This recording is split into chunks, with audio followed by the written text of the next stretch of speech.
शाम का गमगीन वक्त था। पेड़ों के सायों तले एक बूढ़ी मां टूटी फूटी सांसों के साथ आहें भर रही थी। उसकी एक आंख नहीं थी और दूसरी से भी बस धुंधला धुंधला सा नजारा आता था। वो मां जिसने अपने बेटे को पाल पोस कर जवान किया, आज उसी बेटे की बेरुखी ने उसे दरबदर की ठोकरें खाने पर मजबूर कर दिया। जिस बेटे को उसने अपने खून और पसीने से पाला, वही आज उसकी जन्नत उजाड़ चुका था।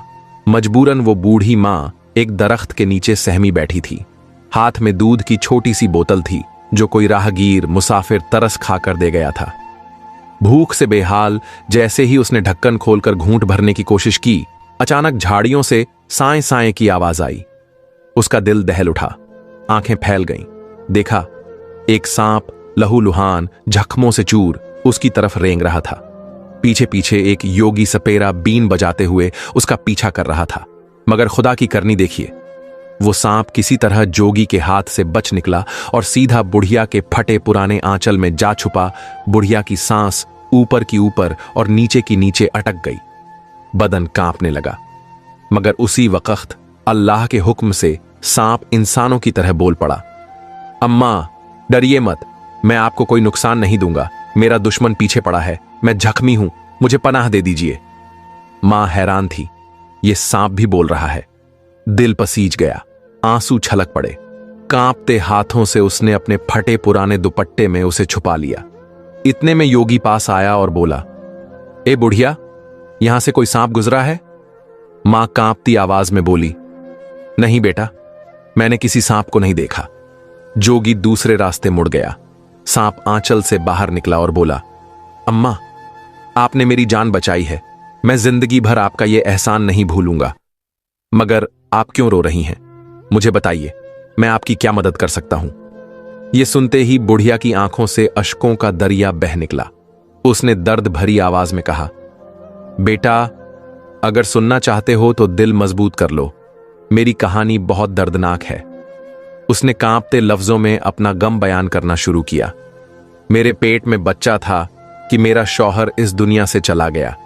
ससुराल वालों ने धक्के मारकर मुझे घर से निकाल दिया कि कहीं हिस्से में से उनका माल न बढ़ जाए। तन्हाई और मजबूरी में मैं दर बदर भटकती रही। फिर गांव के एक रईस ने रहम खाकर मुझे अपने घर काम पर रख लिया और सर छुपाने को मिट्टी का एक छोटा सा मकान दे दिया। दिन गुजरते गए और मेरा हमाल बढ़ाता गया और फिर एक रोज अल्लाह ने मुझे बेटे जैसी औलाद से नवाजा। वो मेरा दिल का टुकड़ा, मेरी आंख का तारा था। उसी के सहारे मैं दोबारा जी उठी थी। मगर तकदीर का फैसला कुछ और था। एक रोज मैं अपने नन्हे बेटे के साथ काम से लौट रही थी कि अचानक तूफानी आंधी चली और एक पेड़ मेरे लाल पर गिर पड़ा। उसकी मासूम आंख बर्बाद हो गई। उस वक्त मेरा कलेजा चीर गया। मैं सोचने लगी, जब मेरा बेटा बड़ा होगा तो लोग उसे काना कहकर ताना देंगे। मैं ये जिल्लत बर्दाश्त नहीं कर सकती। मेरी ख्वाहिश थी कि मेरा बेटा पढ़ लिख कर अफसर बने। मैं दौड़कर उसे डॉक्टर के पास ले गई। चेकअप के बाद डॉक्टर ने कहा, आंख की रोशनी हमेशा के लिए जा चुकी है, मगर अगर पैसे हों तो नई आंख लग सकती है। मैंने कांपते होंठों से कहा, डॉक्टर साहब, मेरे पास 2 आंखें हैं, एक निकालकर मेरे बेटे को लगा दीजिए। मैं अंधेरी जिंदगी गुजार लूंगी, मगर अपने बेटे को एक आंख वाला देख नहीं सकती। डॉक्टर साहब ने मेरी आंखों में झांक कर कहा, अम्मी जान, आप पहले ही बहुत कमजोर हैं। एक आंख निकालना आपके लिए जानलेवा साबित हो सकता है। लेकिन मां का दिल किसी तर्क को कहां मानता है। मैंने जिद की, गिड़गिड़ाई, रो रो कर कहा, डॉक्टर साहब, मेरी जान ले लीजिए, लेकिन मेरे बेटे की आंख लौटा दीजिए। मेरी 2 आंखें हैं, एक निकालकर मेरे बेटे को लगा दीजिए। मैं अंधेरी दुनिया में जी लूंगी, लेकिन मेरा लाल अधूरा न रहे। आखिरकार डॉक्टर झुक गया। मेरी आंख निकाल दी गई और मेरे बेटे को नई रोशनी मिल गई। वो तंदुरुस्त हो गया, स्कूल जाने लगा। उसी स्कूल में मुझे भी झाड़ू पोछे का काम मिल गया। मैं दूर से उसे देख लेती तो दिल को ठंडक पहुंचती। लेकिन अफसोस, मेरा बेटा मुझे एक आंख से महरूम देखकर मुझसे नफरत करने लगा। छोटा था, मगर दिल में अजीब सी सख्ती भर चुकी थी। वो स्कूल में मुझे अपनी मां तक मानने से इनकार करता। वो कहता, जिस दिन तूने मेरे दोस्तों के सामने कह दिया कि तू मेरी मां है, उस दिन तू मेरा मरा हुआ मुंह देखेगी। ये सुनकर मेरा दिल चाक हो गया, मगर मैं खामोश रही।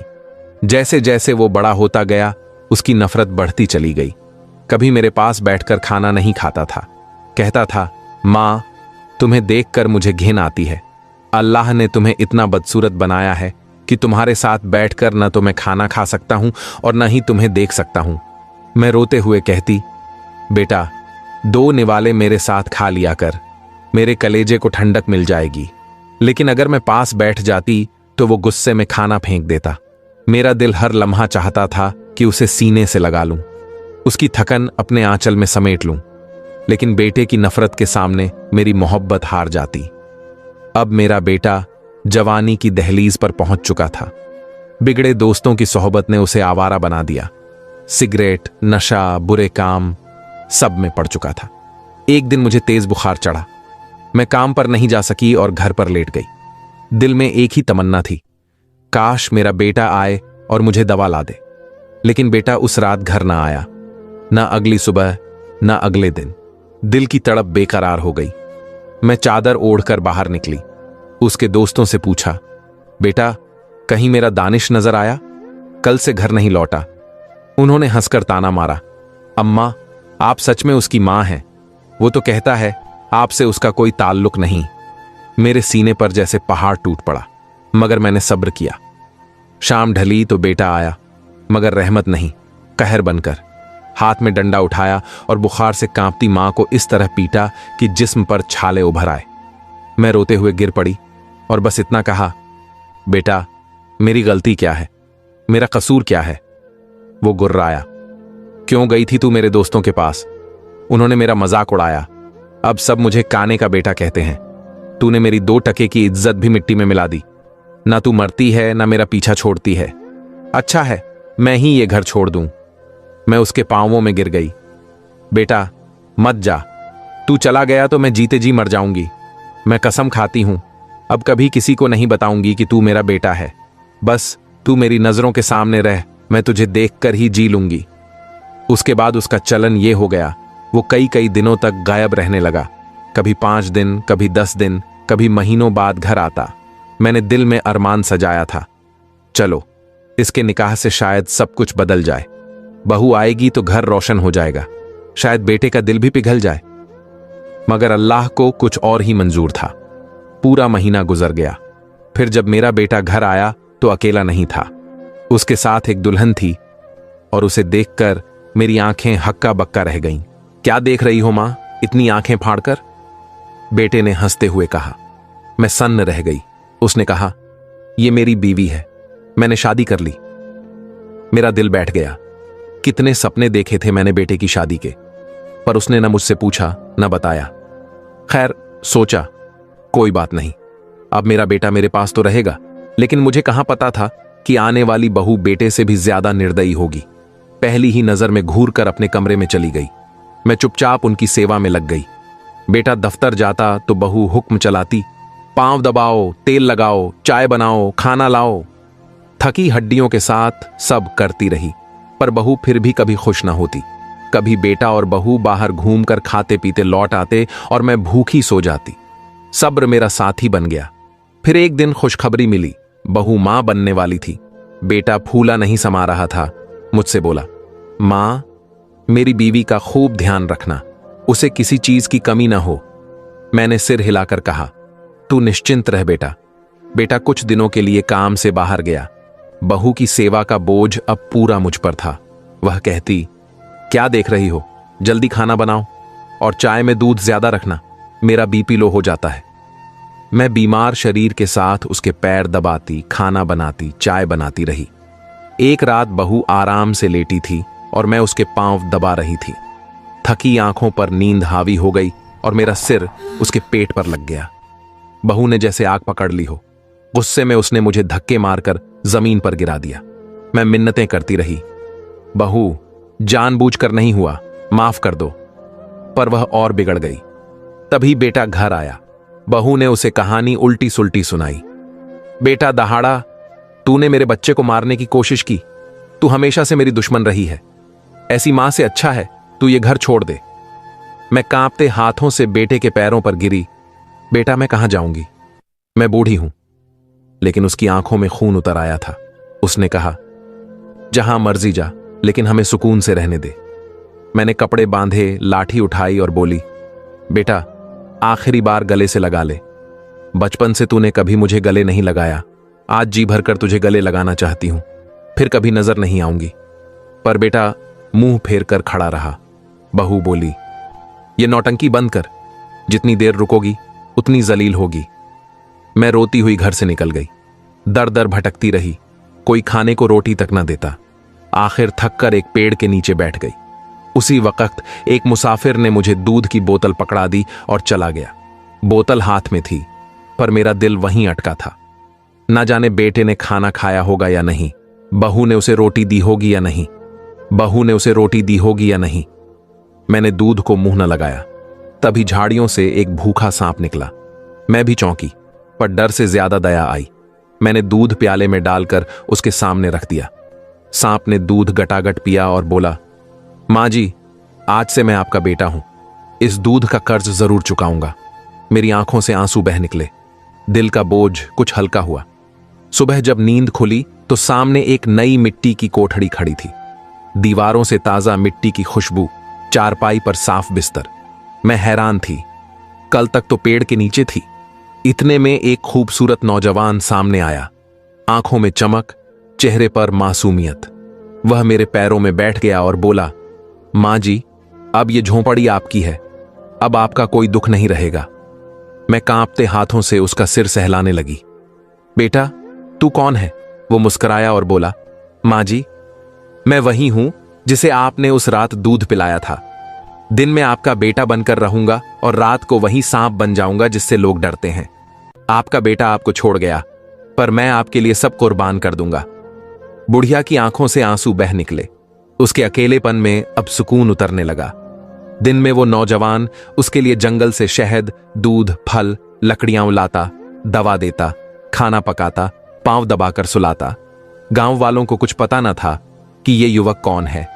रात ढलते ही वो गायब हो जाता और बुढ़िया देखती, झोंपड़ी के बाहर वही सांप फन फैलाए, लाल आंखों में आग लिए पहरा दे रहा है। वक्त गुजरता गया। बुढ़िया को लगने लगा जैसे उसे असली बेटा मिल गया हो, खून का नहीं, वफा का। लेकिन सांप का दिल अब भी जल रहा था। उसने बुढ़िया से कहा, मां जी, जिस दिन आपकी बहू का बच्चा पैदा होगा उसी दिन मैं अपना पहला वार करूंगा, उनके सुकून को छीनूंगा। बुढ़िया कांप गई। बेटा दुख देना, पर जान मत लेना, वो मेरा खून है। सांप मुस्कुराया, मैं जान नहीं लूंगा, मगर वही दर्द दूंगा जो आपने सहा। कुछ ही दिनों बाद बुढ़िया का बेटा और बहू एक बच्चे के माता पिता बने। घर में खुशियां छा गईं, मगर जंगल की झोंपड़ी में नौजवान की आंखों में साए गहरे हो गए। उस रात वो झोंपड़ी से निकला। पलक झपकते उसका रूप बदल गया। फन उठाए, चमकती आंखों वाला भयानक सांप। वह गांव पहुंचा, बहू और बेटे के घर में खिड़की से घुसा और पालने तक पहुंचा। बच्चे के गाल से उसकी ठंडी जीभ लगी। बच्चा हंस पड़ा। सांप ने उसे धीरे से अपनी गिरफ्त में लिया और अंधेरे में गायब हो गया। जब बहू जागी तो पालना खाली था। उसकी चीख ने पूरा गांव हिला दिया, मेरा बच्चा, मेरा लाल कहां गया? गांव वाले इकट्ठा हुए, सब अटकलें लगाने लगे। ये जिन्न का काम है, ये बद्दुआ लगी है। पर हकीकत कोई नहीं जानता था। बच्चा जंगल की झोंपड़ी में बुढ़िया की गोद में हंस रहा था। नौजवान मुस्कुरा रहा था, मां जी, ये अब आपका है, ये आपके दिल का सुकून है, और ये तो बस शुरुआत है। बुढ़िया रो पड़ी, बेटा रहम कर। नौजवान की आंखें लाल चमक उठीं। रहम वहां होता है जहां दिल हो। उनके दिल में रहम नहीं था। अब मैं उनके दिल का सुकून छीनकर तेरे दूध का कर्ज चुकाऊंगा। वक्त बीता। बहू ने दूसरा बेटा जना। घर में फिर से खुशियां लौटीं, मगर डर अब भी बाकी था। उस रात पहरेदार तैनात थे। बेटा चौकस था, मगर कोई रोक न सका। झोंपड़ी में बुढ़िया फिर अपने नए पोते को गोद में लिए बैठी थी और नौजवान बोला, मां जी, अब दूसरा वार होगा। बुढ़िया के कांपते हाथ उठे, बस जान न लेना। वो मुस्कुराया, मैं जान नहीं लूंगा, पर उनका गुरूर जरूर तोड़ूंगा। पल भर में वो गायब हो गया। जंगल से निकलते ही उसका असली रूप सामने था। फन फैलाए, आंखों में शोले और जहर से भरा इरादा। सुरख आंखें अंगारों की तरह धधक रही थीं। जिस्म पर जहर की लकीरें चमक रही थीं। वो रेंगता हुआ सीधा बेटे के घर पहुंचा। न आवाज न आहट। खिड़की से भीतर दाखिल हुआ तो बच्चे का रोना अचानक थम गया। बहू करवट बदलकर सोई रही मगर कुछ समझ न पाई। सांप पालने तक पहुंचा। ठंडी जुबान बच्चे के गाल से लगी और बच्चे के होंठों पर हंसी खिल उठी जैसे वो उसका अपना हो। अगले ही पल फन उठाकर बच्चे को लपेटा और परछाई की तरह खिड़की से बाहर गायब हो गया। नींद खुली तो बहू ने पालना खाली पाया। उसकी चीख ने रात को चीर दिया। शौहर दौड़ता आया। दोनों पागलों की तरह बच्चे को ढूंढने लगे। गांव वाले जमा हुए। कोई बोला जिन ले गया, कोई बोला बद्दुआ लगी, लेकिन हकीकत कोई न जान सका। उधर जंगल की झोंपड़ी में बच्चा बुढ़िया की गोद में हंस रहा था। उसकी आंखों से आंसू झर रहे थे। नौजवान सामने खड़ा था, चेहरा सुकून से भरा मगर आंखों में सख्ती। वो बोला, माँ जी, दूसरा वार पूरा हुआ, अभी 3 बाकी हैं। बुढ़िया कांप उठी। बेटा, जान मत लेना। नौजवान की आवाज गहरी हो गई। मैं खून नहीं बहाऊंगा मगर उनका सुकून जरूर छीनूंगा। आपके दूध का कर्ज ऐसे ही उतर सकता है। उस रात से जैसे खौफ ने गांव को घेर लिया। बहू हर बार मां बनती मगर हर बच्चा उसी तरह गायब हो जाता। 5 बच्चे रात दर रात छिन गए। पहरेदार न काम आए, न ताले, न दुआएं। बस वही अंधेरा, वही सरसराहट, वही खौफनाक वार। अब बहू का सब्र टूट चुका था। कभी हंसती, कभी जमीन पर गिरकर चीखती। लोग उसे पागल कहने लगे। शौहर का गुरूर बिखर गया मगर सच्चाई अब भी परछाइयों में दबी थी। इसी टूटन के बीच एक दिन गांव से गुजरते नूरानी बुजुर्ग ने बहू को जमीन पर रोते देखा। उन्होंने नरमी से पूछा, बेटी क्यों रोती है? बहू उनके कदमों में गिर गई। बाबा जी, मेरे 5 बच्चे कहां हैं? जिंदा हैं या मर गए? बुजुर्ग ने उसका सिर सहलाया। तेरे बच्चे मरे नहीं बेटी, वो सब जिंदा हैं। उन्हें कोई जिन नहीं ले गया। हर बार एक सांप आया और तेरे बच्चों को जंगल की कुटिया में ले गया। वहां वो महफूज हैं। बहू का बदन कांप गया। लेकिन वो सांप मेरे बच्चों को क्यों ले गया? बुजुर्ग की आंखों में रहस्य था। ये तेरे अमल का बदला है। अब तेरा इम्तिहान बाकी है। रास्ता जंगल की तरफ है, वहीं सच तेरा इंतजार कर रहा है। बहू चीखी, मुझे मेरे बच्चे चाहिए, चाहे मेरी जान भी क्यों ना जाए। बुजुर्ग धीमे लहजे में बोले, मैं तुम्हें राह दिखाऊंगा मगर सामना तुम्हें खुद करना होगा। बुजुर्ग आगे आगे, बहू और उसका शौहर पीछे पीछे। रास्ता लंबा और खौफनाक, कांटों से भरा, सुनसान, सन्नाटे से लिपटा। बहू शौहर का हाथ पकड़ रोती रही, मुझे डर लग रहा है, हमें अकेला मत छोड़ना। कुछ दूर जाने के बाद अचानक दूर से हल्की झोपड़ी झलकने लगी। बहू की सांसें तेज हो गईं। वो देखो, झोपड़ी, यकीनन मेरे बच्चे वहीं हैं। दोनों उस झोपड़ी की तरफ भागे। जंगल के बीच एक मिट्टी की झोपड़ी खड़ी थी जिसके अंदर से उजाला छन छन कर बाहर आ रहा था। बहू की आंखों से आंसू बह निकले। हां, यही जगह है, मेरे बच्चे यहीं हैं। लेकिन जैसे ही वो दरवाजे के करीब पहुंचे, जमीन कांप उठी। एक खौफनाक फुफकार ने फिजा को चीर दिया। झोंपड़ी के सामने वही लंबा जहरीला सांप खड़ा था। उसकी सुर्ख आंखें अंगारों की तरह जल रही थीं। फन आसमान तक उठ चुका था। बहू ने कांपते हुए शौहर का हाथ पकड़ा। यही है, यही वो सांप है। सांप की फुफकार इतनी भयंकर थी कि लगता था जमीन फट जाएगी। जब दोनों झोंपड़ी की तरफ बढ़े तो वो रास्ता रोककर खड़ा हो गया। शौहर सहम कर पीछे हट गया मगर बहू चीखते हुए आगे बढ़ी, हट जा, मेरे बच्चों को मुझे दे दे। सांप ने जमीन पर जोर से फन पटका। इतनी आसानी से सोचा था कि एक मां से छीना गया हिसाब ऐसे ही चुका दिया जाएगा। बहू कांपते हुए जमीन पर गिर गई, हाथ जोड़कर रोने लगी। हमसे गलती हुई, हमें माफ कर दो। सांप की सुर्ख आंखों में जहर चमका और वो बोला, जब तुमने एक मां से उसका बेटा छीना था तब तुम्हें दर्द ना हुआ। आज तुम्हारा दर्द तो शुरुआत है, असली हिसाब अभी बाकी है। बहू ने कांपते दिल से झांक कर झोपड़ी के भीतर देखा। अंदर बुढ़िया बच्चों को सीने से लगाए खेल रही थी। उसकी आंखों में सुकून था मगर बहू के लिए वो मंजर कैद जैसा था। वो चीख उठी, अम्मा, मेरे बच्चे। बुढ़िया का दिल पिघल गया मगर उसने बच्चों को और कसकर सीने से लगा लिया। सांप ने अपना फन दरवाजे पर फैलाकर कहा, अभी तुम्हें अंदर जाने की इजाजत नहीं, तुम्हारे कर्मों का हिसाब पूरा होना बाकी है। ये बच्चे उस मां का सुकून है जिसे तुमने रुलाया था। तुम्हें अभी और तड़पना है। शौहर खामोश खड़ा रहा, आंखें झुकी हुईं। तभी सांप की आवाज गूंजी। जानते हो तुम्हारी मां एक आंख से क्यों अंधी है? यह सब तुम्हारी वजह से है। बेटा हक्का बक्का रह गया। सांप बोला, बचपन में जब हादसे में तुम्हारी आंख चली गई थी, लोग तुम्हें माजूर कहते। तुम्हारी मां से ये ताने बर्दाश्त न हुए। उसने अपनी एक आंख डॉक्टर को दे दी ताकि तुम्हें रोशनी मिल सके। खुद अंधेरे में जीने लगी, पर तेरे लिए कुर्बान हो गई। शौहर जमीन पर गिर पड़ा, चीखने लगा। सांप की आवाज और सख्त हो गई। हां, वही मां जिसे तूने दुत्कारा, जलील किया, भूखा रखा। उसी मां ने तुझे रोशनी दी थी और तूने बदले में उसका दिल तोड़ दिया। अब तू कहता है कि तुझे दर्द है? नहीं, अभी असली दर्द बाकी है। तुम्हारे बच्चों की तड़प उसी का हिस्सा है। शौहर रोते हुए चिल्लाया, मां, मुझे माफ कर दे। सांप गरज कर बोला, मां ने तो दिल में माफ कर दिया, मगर इंसाफ अभी बाकी है। तुम्हारे हर जख्म उसी दर्द का हिस्सा होंगे जो उस मां ने झेले। बहू और शौहर दरवाजे के बाहर बैठ गए। आंसू सूख चुके थे, मगर दिल लहूलुहान था। तभी शौहर ने पागलों की तरह चीखते हुए कहा, मां, तूने मुझे अपनी आंख देकर रोशनी दी थी। आज मैं वही आंख निकालकर तुझे वापस दे दूंगा। अगर दरवाजा न खोला तो मैं इसे पत्थर पर फोड़ दूंगा।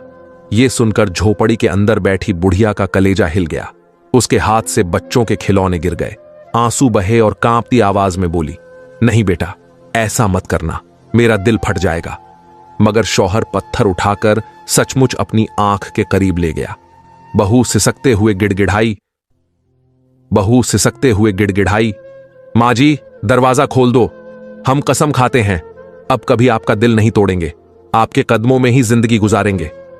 बुढ़िया कांपते हाथों से उठी। दरवाजे पर रखा सांप अभी भी फन उठाए था। उसने बुढ़िया की तरफ देखा। बुढ़िया ने धीरे से कहा, बेटा, अब इनका इम्तिहान पूरा हो गया, बदला यहीं खत्म कर दो। सांप की आंखों में पहली बार नमी झलक पड़ी।